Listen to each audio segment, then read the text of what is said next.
के भजन में लीन है। क्या देखा है कि एक बूढ़ी सी माँ, पर उतनी बूढ़ी नहीं है, वो जवान है, और उसके पास में तो पुरुष है जिनके ऊपर है बुढ़ापा। तो बाबा नारद ने पूछा, माँ ये तुम्हारे पास में तो पुरुष है, ये कौन है? तो भक्ति ने कहा, ये मेरे दोनों बेटा हैं। कौन है? ज्ञान और वैराग्य। अब बड़ा गहराई की बात है, संसार में कलयुग के आते ही आते ज्ञान और वैराग्य लोगों का छिन गया। भक्ति नम हो चुकी है, भक्ति नम हो चुकी है। ज्ञान लोगों ने बिसरा दिया, वैराग्य को खो दिया और बुरे झंझटों में पड़ गया। उसकी नीयत गंदी हो चुकी है, विचार गंदे हो गए। इस कलयुग में ये बोई कलयुग है और बोई धरती है।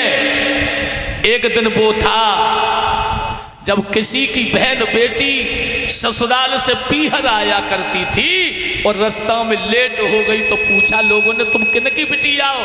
कि फलाने गांव में उनकी बिटिया हैं। तो लोग घर पर रखते थे और रखने के बाद में उस बेटी को सुबह घर पहुंचाते, कहते ये हमारी बिटिया है।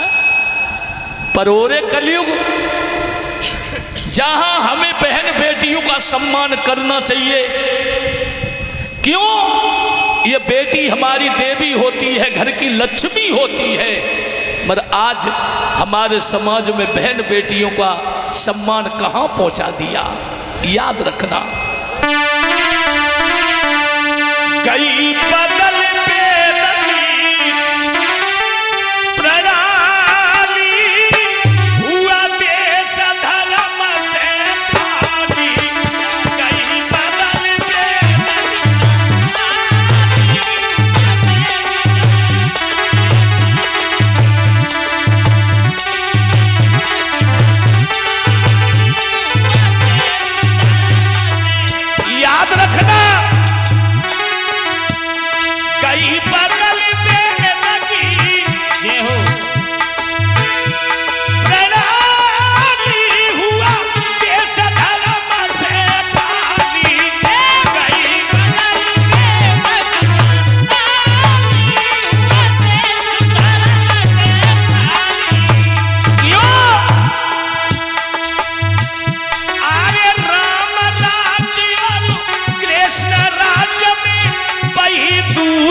सम्मान किया है, 101 रुपए से बेटा की लंबी उम्र हो और परिवार में खुशियां बनी रहे। याद रखना,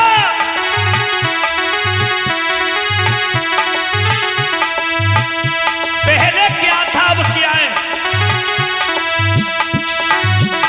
अरे पहले घर युद्ध सब कोई होता तो भज की बहनी बुला ली।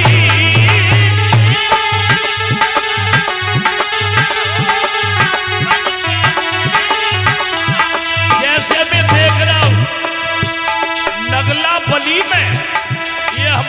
तीसरी कथा है। और जब जब कथा हुई तो जयवीर ने सबसे अपनी पहले एटाबाई बहन को बुलाओ के राधा को बुलाओ।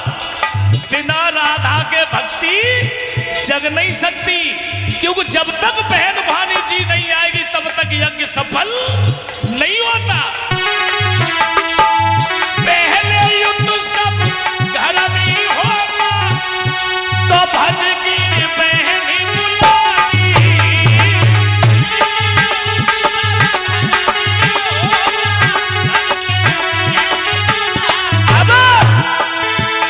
अब बहन भाना जी बेदेगी बुलवाई लई घर सारी हुआ देश धर्म से खाली। अब बुलवाई लई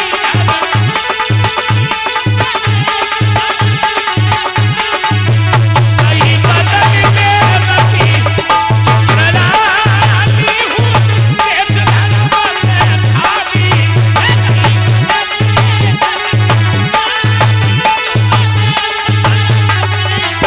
अब मैं तो यही कहता हूँ कि हे परमात्मा, ये उजड़ी नहीं फुलवारी का सोएगा हमारा के बारी। ये उजड़ी नहीं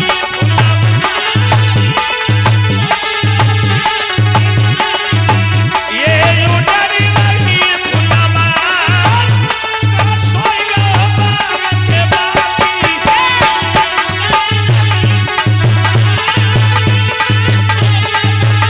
ये दुनिया के मालिक रावण ने आई सिया चुराई बाकी लंका कर लई काली।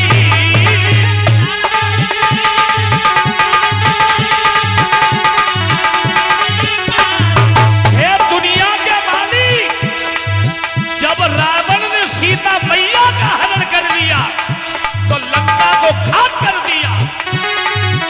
अरे रावण ने जब सिया चुराई बाकी लंका कर लई काली।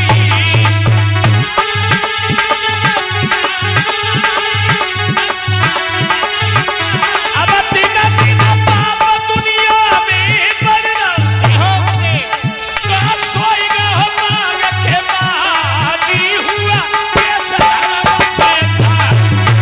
का सोएगा